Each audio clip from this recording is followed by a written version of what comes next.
You've spent years memorizing vocabulary lists, mastering complicated grammar tenses, and studying formal dialogues out of standard textbooks. You genuinely feel prepared.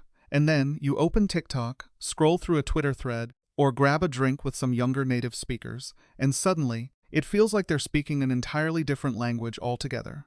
They're throwing around words like cooked, clutch, slay, or tea.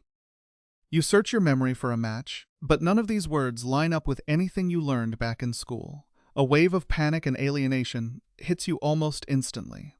Did I actually waste my time studying traditional English all these years? How am I supposed to keep up when the vocabulary seems to change every single week? Do I honestly need to read through slang websites every single morning just to have a normal conversation with people my own age? Let's clear something up right away. You did not waste your time, and no, you absolutely do not need to memorize an entire slang dictionary from front to back. Slang genuinely moves far too quickly for any traditional dictionary, or even a website, to keep up with permanently. By the time a slang word actually gets written down somewhere official, it's often already outdated, and considered a little uncool by the people who originally used it. To truly understand modern, casual English, what you actually need isn't a massive list of definitions sitting in your memory. What you need is a system, a way to decode unfamiliar language on the fly, in real time, without breaking the flow of conversation.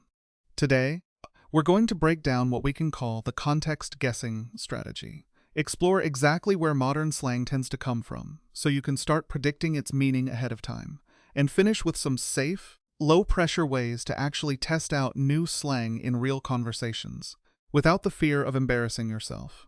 Let's start by decoding the hidden street code of English. When most intermediate learners hear an unfamiliar slang term, their instinct is to immediately grab their phone and search for it online.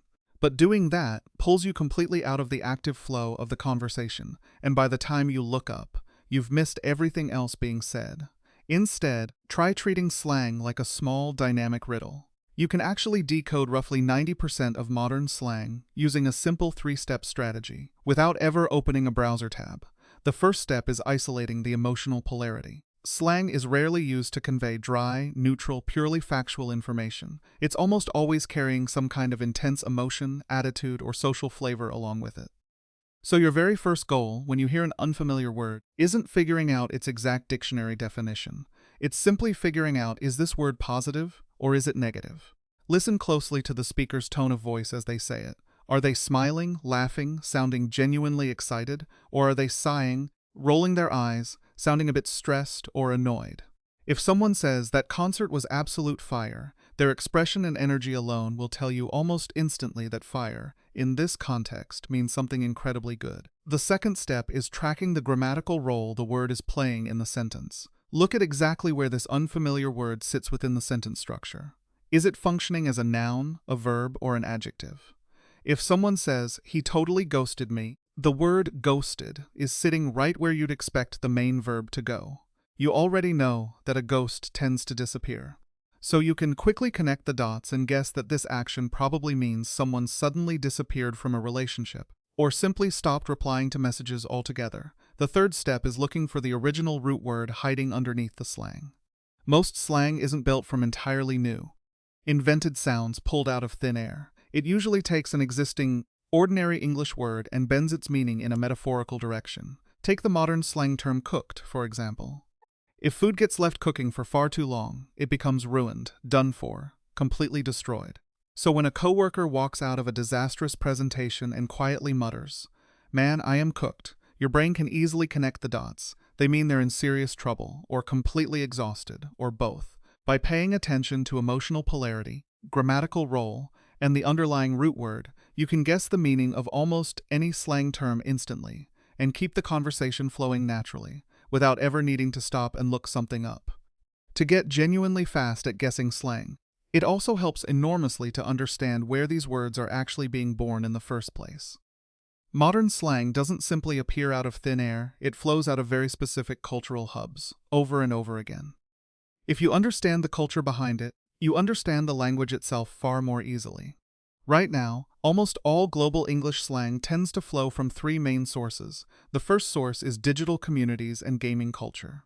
The internet moves at an incredible pace, and gaming communities in particular tend to invent short, efficient code words to communicate quickly during fast-paced, high-pressure matches. The word clutch, for example, comes originally from sports and gaming culture, describing achieving success under intense pressure, right when failure seemed almost certain, like saying, "That last-minute goal was so clutch." The word NPC, short for non-player character in video games, has also crossed over into slang, used to describe someone who doesn't seem to think for themselves and just mindlessly follows the crowd around them. The second source is pop culture and social media platforms. Apps like TikTok and Instagram act as massive amplifiers for brand new phrases, and a single viral video can introduce a word to millions of people, almost overnight. The word slay, for instance, has come to mean doing something exceptionally well, or looking incredibly fashionable and confident. The word tea refers to gossip, or juicy insider information, as in, "What's the tea from the meeting today?" The third source is African American Vernacular English, often shortened to AAV. Historically, a massive percentage of mainstream American and global English slang has actually originated from Black culture, music, and communities. Phrases like no cap, meaning no lie, or no exaggeration, or vibe check, spent years circulating through music and urban communities, long before eventually making their way into corporate offices and mainstream global internet culture. By paying just a little bit of attention to broader pop culture trends, you'll actually start noticing the entire life cycle of a word, well before it even shows up in a real, live conversation with you personally. Understanding slang is genuinely a major milestone on its own. But actually using slang yourself can feel a bit like walking through a minefield. If you use a slang word incorrectly, or if you use an already outdated word in a formal setting, it can end up sounding unnatural, forced, or honestly, a little cringeworthy. To safely fold casual phrases into your own speech without making yourself feel foolish, try what we can call a low-risk validation approach, moving through it in a few simple phases.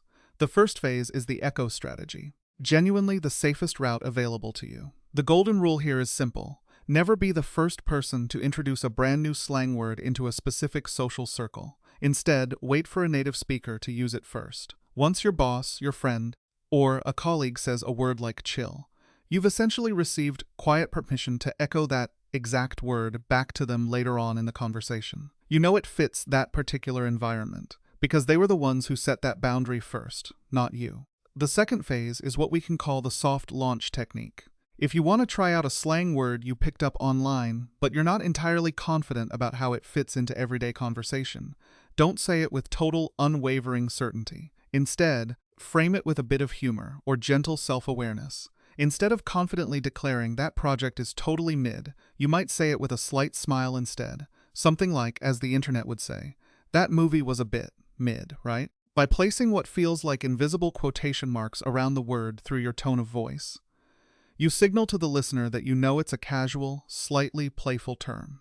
If you happen to use it slightly wrong, people will simply laugh along with you, rather than finding the moment awkward. The third phase is what we can call the safe zone sandbox. Before you try out new phrases in genuinely high-stakes environments, like a job interview or an important client dinner, practice using them somewhere with much lower stakes first. Try them out in casual YouTube or Reddit comment sections, or test them with a trusted language exchange partner who won't judge you for getting it slightly wrong. Let your mistakes happen in places where they genuinely don't matter, so that your confident, correct usage shows up exactly when it actually counts. Slang was never really designed as some kind of obstacle meant to trip you up on purpose. It's really a living, breathing proof of just how creative and expressive human beings naturally are with language, constantly reshaping it in real time. So stop looking at slang as some kind of grammatical error, or a frustrating barrier standing between you and real fluency. Start treating it instead like a fascinating cultural passport, one that opens up entire communities and conversations you'd otherwise miss out on completely. By building a strong context-guessing habit, understanding where new slang tends to originate, and using safe, low-pressure ways to test it out, you can confidently navigate almost any modern English conversation without ever needing to open a dictionary again. So here's your action step for today. Go find a casual online space right now. Maybe a popular YouTube vlog's comment section, or a trending Reddit thread somewhere. Find just one word that looks like unfamiliar, modern slang to you. Run it through those 3 steps we covered. Figure out its emotional polarity, its grammatical role in the sentence, and whatever root word might be hiding underneath it. Take your best guess at what it means and see how close you actually get.